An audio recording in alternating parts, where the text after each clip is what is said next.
I'm good. I'm good. How are you? I'm good, thank you. Sorry for the delay. I don't know what happened. No problem. I'm so glad to talk to you through the screen. Yeah. Yeah, me Uh, too. Thanks for your time. Thank you for your time. The dog is really adorable. um, it's really cute. You released your last album in 2020, and it's your first time in Chile. To be honest, I was really impressed when I knew you were coming. And how does it feel to be able to travel to new places after 13 years of career and to visit places like Chile or Latin America? I mean, it's crazy to me that at this point, we're still able to play new places. Like you said, 13 years, it's not what I expected 13 years ago to be traveling into everywhere we've been at this point. But I feel like South America, especially, it's long overdue. I mean, we tried several times to get this tour to happen. 2016, we were supposed to come. And then we had a cancellation at one of the venues. So it was one of the venues that was, the bigger part of the financial thing. So the whole thing crumbled. And then we tried again in around COVID time. And then COVID shut the pandemic. And right before, go ahead, boy. Right before that, we had, we were supposed to play, I think we were supposed to play in, maybe it was Chile at the Van store right before the riots were happening down there or somewhere. I can't remember. It's been so many times that we've had to cancel, though. It's crazy to think that it's been long and we haven't been down there. But we're really excited to get down there, of course. Like beyond excited. So hopefully it's good so we can continue to do this pretty often. Yeah, you have many fans here in Chile and from many years before. Yeah, that's good to hear. I hope they show up. Yeah. Yeah. I read that the tour started as a visit to Mexico and Costa Rica and Sao Paulo. But then people asked you to come to different places, and one of those places was Chile. And was it difficult to schedule the date here, or how was it? Yeah, it was. We had Costa Rica, Sao Paulo, and Mexico City set, and we, in typical South American fashion. Everyone in the comments was complaining about places we weren't coming. It always happens that. Yeah, it's understandable. But we're a very DIY band, so I said, okay, sure, we'll come to Chile. Like, where's the promoter at? Like, introduce me to the promoter, and that's what happened. So after we got in contact with Chile, we also got in contact with Peru, and we added a couple of shows. We had to cancel a couple flights and move some stuff around. It was a lot of work. We lost a little bit of money doing it, but for me, it was like, if we're down here, why are we not playing everywhere we can? And then we got those two shows locked in, and then, of course, a couple weeks later, Argentina hit us. A promoter was like, "Oh, we would love to have you too," but by that point, it was a little too late, and I had already canceled flights once. I didn't want to make our manager have to cancel bookings and rebook again. So we'll save Argentina for next time, but we plan on coming back again and doing this again. That's the whole point of kind of struggling a little bit to make this all work, because if people down there, they want to see nothing play, then we're going to make it work, and we're going to try to get down there. So And do you always read the messages from fans through social media? I have for a really long time. But I'm working towards kind of trying to not do it as much. But I mean, it's hard because I feel like I have a connection with a lot of nothing listeners. And a lot of people step to those DMs and stuff like that with really personal stuff. And I kind of feel like I owe it to some people to an extent to, respond slightly to it if it's, especially if it's, somebody who's really down or feeling really low, and I just feel like I have to extend myself a little bit, but it's tough because it's a slippery slope, and people take advantage of that, I think, sometimes. And you kind of learn, you get taught lessons sometimes for extending yourself sometimes. But it's to me it's important to keep that connection with the people that deserve it. So you can connect to people on other countries, and it's when I knew you were coming, I wrote to you a DM on Instagram, and I told you, I love you, thank you for coming. And you replied to me with a heart. And I was like, oh, they are really nice. They take time to reply to the messages from the fans. Yeah, I try. It's a little difficult sometimes, and I have. Sometimes I need to step away from the social media just because it makes me depressed. But, why? What happened with social media when you're too much time on it? You probably have the same thing. Just watching the world be the world, basically, and people posting their best moments. And it's like, it's not perfect your life and what you post on Instagram, it's not real life. Yeah, there's some of that. There's just, human beings acting like crazy people. This can be depressing sometimes. It's a little bit, I feel like we get a lot more than we were supposed to through, I think that we see a lot more than our brains are supposed to see nowadays. So, and my brain is already bruised and battered enough. So, it hasn't updated properly yet. So yeah, a little bit too much of just seeing humanity sometimes can get me down, I think. Yeah, I understand. And about your show here, what do you expect from the crowd in Chile? Do you know anything about our country? I know a little bit about food and drinks that's usually where I start with traveling to new places. And I know that food and drinks is usually the soul of the country, if it's a good country. And I know that Chile loves to eat and drink. So immediately I know that I'm going to be connected well with this country. So as far as expectations, though, I don't really have many expectations for this kind of stuff. You start to think about it too much. It can kind of make you go a little crazy, who's going to, how are the shows going to be? Who's going to show up? There's so many questions that I try not to bother because I have no control over what happens. So for me, I just try to go in with a good mind state to have fun, to remember that this is, that this is supposed to be, this is a life experience. And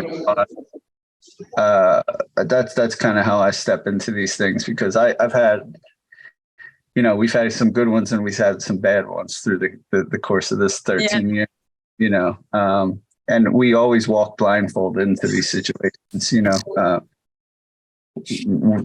we've been to some pretty crazy places with this band that I would have never thought we ever be at in general, you know. Not that South America is one of those places. I've kind of always knew that I'd be down here. It's kind of crazy to me that it's taken this long again. But yeah, I don't really have too many expectations. I just want to play some music for some people and then probably drink and eat all night. That's basically it. Yeah, you prefer to wait until the moment of the show. Yeah. And some tickets include meet and greet. And can you tell me about how it will be? Do you always have this possibility for the fans? No, not always. No? I feel like it's kind of the promoter that puts these kind of things together, and okay. They tip sometimes they ask, and like I said, I'm pretty open to speaking with people, and that's what we're there for. So it's not like you decide to meet and greet people in some places. No, I mean I do everywhere I go. I can't shut up usually, so I wind up talking to everybody. So this happens everywhere we go. They usually. Do you like to meet your fans? Yes, sometimes. Sometimes it sucks. Just because people are, it depends on how it goes. Some people are a little too excited and a little scary. Yeah, it's weird. And it's also just real weird for me to have this happening to me anyway. I just don't feel completely comfortable with like the scenario of someone wanting to speak to me and being excited to speak to me, because I mean it's not in my nature to be like comfortable with that kind of thing. But I just enjoy speaking to people. So as long as it's like not overwhelming, I usually have an okay time with it. When I've had some people like, younger kids come up to me crying and like shaking and stuff, talking to me, and that makes me feel extremely strange. And I don't know how to handle that kind of thing, but I try my best. To be a good human, especially to people that care about what I do. So I hope you feel comfortable here in Chile and it's sure. not overwhelming. No, I'm sure I will. I don't want to talk about where some of these have happened because I don't want to rub anyone the wrong way. But I mean, I'm not worried about it. I mean, that's why I say yeah to it. I know a lot of people are like not about this kind of thing. Some of my friends that play in bands, they just don't do this kind of thing, and I understand why too. But it's just not me. I like to try to speak to people when I can. For now, we'll see how long I do that. I want to tell you something about Chile. I don't know, maybe you don't know, it's possible you don't know, but in 2014, shoegaze became really popular in Chile. I don't know why, but many local bands started to release music which has these influences, and we were, can you hear me? Yeah, you broke up a little bit when you were and what exactly people were using? And local bands started to release music which was really influenced by shoegaze, and people listened to bands like My Bloody Valentine, Slowdive, and of course Nothing. So cool. I didn't know that. I think you were such an inspiration for people here. Well, or maybe the connection is unstable. No, I mean, I know that there's a bit of it's kind of happening everywhere right now. You know, people are starting to pay attention to the genre, and that's really exciting. You know, I feel like when we started this band, no one really cared about that except for a small group of people. And there was bands even prior to us through the 2000s, you know, like that were trailblazing, you know, like A Place to Bury Strangers and Ringo Death Star and Asobi Sexu and bands like this, like that I loved, but you would go to see them play and there would be, even here in the States, there'd be, you know, 50 people at these shows. And it was kind of baffling to me how no one could care when we first started. And as nothing started to play through the 2000s, the teens, things started to pick up for us. And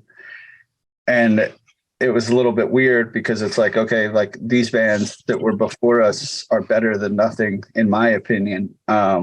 So like, do you really think that?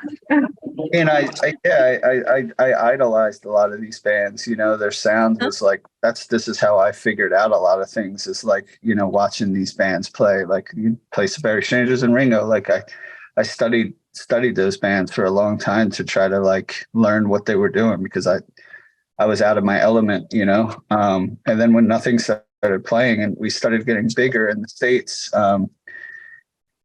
it still was like these bands, you know, we started playing above them and stuff like that. And it was like really strange for me to do that, you know, like I felt like I was an imposter. And I just felt awkward a lot of the time. And, you know, now as we progress to like where we are now, like it's cool to see that there's this young group of kids again, you know, and there's all these really good young bands all popping up all over the place that are playing this type of sound, and now all of a sudden, like, you know, nothing is the band that they're trying to emulate, and it's like it's strange. I mean, I guess this is a part of getting older and stuff, but it's exciting though too, because you know, I that's why another reason why I try to be like so you know, so upfront and speak with people, because when I was going through this, nobody really wanted to talk to me. I was also like, people were like kind of weird about my whole character or anything with my history and stuff. But like, you know, I really was just a music fan, and I reached out to a lot of these bands that I idolized, and there was only some that really like ever messaged me back, or, you know, like wanted to be a part of what I was trying to do. I never want to be like that. You know, I want to be the opposite of that. Like, so when these young bands I try to listen to all the new bands. I try to, you know, repost a lot of the stuff through social media and stuff that I like. And, because I mean, this is the reason why we're able to still do what we do, is because there's this young generation of people getting into the music again. And that's how this genre has become generational. It hasn't always been like that. And a lot of people are cashing in on it now. And they really, you know, they kind of like were dismissive of a lot of the young people. And, you know, that's not how you make things last.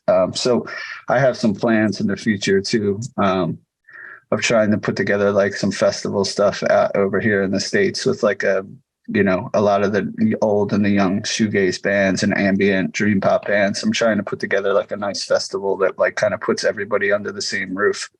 And hopefully next year I'll have that running. But yeah, it's exciting to see that people are finally paying attention again. So yeah. I want to talk a little about the lyrics of some of your songs and the music video. And I want to talk about April Haha with Alex G. Okay. Breaking up. That was an iconic video. Oh, sorry. Yeah, getting robot voice. Maybe if you could repeat one more time. I'm sorry. Uh-huh. I was talking about April Haha's music video. With message behind this music video, it was pandemic. It was a time so different from now. And what was you trying to show through the video? Yeah, I mean, it's funny that, you know, I had that song written for so long, and I mean, the whole record is kind of has like an apocalyptic feel to it. But I mean, most Nothing records kind of do in a sense. But it was strange watching, like, you know, having some world ending feels go on while I'm actually doing this stuff. And, you know, we've been preaching, you know, this kind of like existential, like, you know, cosmic dread for so long. And, you know, now the world was faced with something that was like kind of serious, you know. And it was just so interesting for me to like watch like the normal person kind of try to struggle with the stuff that I've been struggling with for my whole life, you know. Like I kind of always considered myself one of those guys that was walking around with the bell, like, you know, I understand. Repent your sins, you know, the apocalypse is coming. But it was funny just watching people, you know, try to struggle with this now as well. So for me, the song kind of about like watching like the normal person deal with like the things that you've kind of gotten really accustomed to dealing with through the years, and abuse, and like, you know, things that have happened to me that like kind of made me a little calloused. And that's kind of what the song is about, you know. Isn't it strange watching people, you know, running from rain, like try to run from their problems and stuff. So the obvious thing for me was to kind of emulate that kind of apocalyptic corner, schizophrenic person. And you know, the big change in that is like, it's you know, the scary part isn't that everything is going to end. It's the scary part is that nothing really does end. And that's what's always kind of scared me the most. It's like, prove me wrong is I always want to be proved wrong, you know, that this isn't just you know, this isn't just an infinite thing that we're living through. To me, that's way scarier than things ending, you know. It has a deep message behind. Thank you for explaining to me what was happening there. Yeah. And another song, which is, I googled the lyrics from Ask the Rust, and told that it's like a callback to the lyrics in Chloroform. Is it true? Wait, because it says, I have the part, and Ask the Rust, you said, when did you find out you never made it home? And Chloroform said, and I fear that I'm never coming home. Is it related, these two songs, or not? You know, it's funny. I would say it's obviously related, but it wasn't intentional. It wasn't. Okay.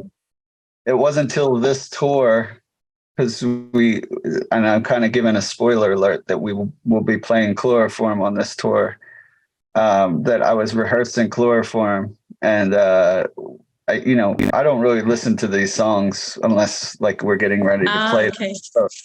So it's been a while since we played Chloroform, and I was practicing by myself, and I realized that myself. So I was like, oh wow, I used the line the same almost. But when you put the two songs together, they really do coincide. I mean, Nothing, like I said, is a diary for me, and it's every song is very personal, and it's a landmark in some point of my life where you could, for me especially, I could tell you exactly where I was at that point. So it's just like that was in 2014, and it kind of was revisiting so many years ago. Yeah, and to think that I'm still in some state of the same area is kind of crazy to me. But yeah, I mean, they absolutely coincide with each other. Yeah, it's something that I didn't intentionally do. It just naturally happened. But I mean, it's the one place in my life that I just, like honesty is the most important thing to me when we're doing this kind of stuff. So, it kind of shows in places like that when stuff like that happens, so that's pretty cool that you noticed that though. Thanks. And what inspires you at the moment of writing? I want to know if when you write, do you have a favorite place or moment of the day to start writing when you can concentrate? Oh, no, I mean, I write wherever I'm feeling it. Okay. It just happened. Yeah, and it's usually the opposite. When I'm writing my best, I'm not comfortable at all. I'm usually in a pretty terrible place. I'm not very effective when I try to plan anything like for writing and stuff. Like if okay, I'm going to go to the mountains and open up my laptop and start writing. Like it doesn't really work like that for me. I'm usually in a state of panic in the subway or walking down the street and just like blowing through words on my notes on my phone, just like panicking. And then that if like someone opened any of my notes, I would look like a pretty unstable person. But when I get to the studio, that's like a place for me to like sit down and like kind of go through everything that I've had for the past year or 2 years, and I kind of take certain points of certain things that I've written and try to elaborate on them more. But yeah, it's very much like it's kind of an impulsive thing. I'm not much of a traditional writer, I write in states of panic. And do you prefer writing or performing on stage? Or are two different things? It depends. It comes in spurts. Performing is great. It's fun. But it's also, it's sometimes when it's excessive, it turns into work again. Which is that's not cool. Working sucks, but like I said, writing is, I really love writing, but whenever I'm writing, I'm usually in a pretty peculiar position. I never write when I'm like feeling okay or anything like that. So writing is kind of torturous, even though like then it's by the end, it helps me get through whatever I'm getting through, which is the point. But so it's not really pleasurable ever doing. I understand. Playing live is sometimes is really fun for me, and I do enjoy it. It's like getting stuff off my chest, I think. So yeah, I don't know.